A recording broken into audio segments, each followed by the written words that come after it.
और संयोग ऐसा था कि यमुना बाई का एक बेटा समाप्त हो गया था, वो बीमारी में खत्म हो गया था। 30 साल की युवती पत्नी है और पतिदेव बिल्कुल 32-34 साल के एक साथ इतने समय के लिए बाहर जा रहे हैं कि अगली बार उनके दर्शन नहीं होंगे। अब यमुना बाई उनके दर्शन करने आई और उनके सामने खड़ी हुई हैं।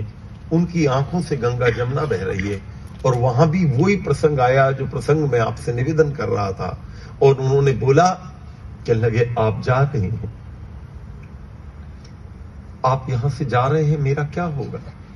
तब उन्होंने एक बात बोली थी, पवित्र सज्जनों, वीर सावरकर के शब्द पूरी की पूरी क्रांतिकारियों की डिक्शनरी का सबसे बेहतरीन वाक्य बन सकते हैं यदि आप और हम विचार करें कि कितने ऊंचे भाव हमारे पूर्वजों के थे।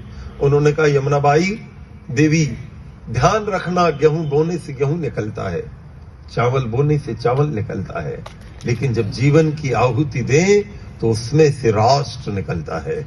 इसलिए मैं तुमसे कहना चाहता हूं यमुना बाई कि तुम कभी यह मत सोचना कि केवल बच्चों को पैदा करना, शादी कर लेना, अच्छे घर बना देना, इतना ही जीवन का लक्ष्य है। यदि किसी को घर बना के और बाल बच्चा बड़ा करके इतना ही जीवन का लक्ष्य है तो इतना तो पक्षी भी कर लेते हैं। इतने जीवन जीने के लिए सावरकर इस दुनिया में नहीं आया था यमुना बाई।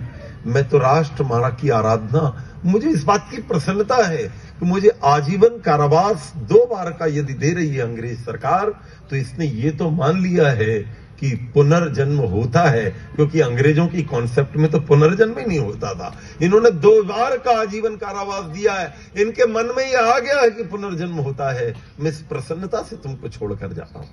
श्रद्धामयी माताओं, भाइयों, ये क्रांति के उस पवित्र आचरण की मैंने 2 झलक बताई।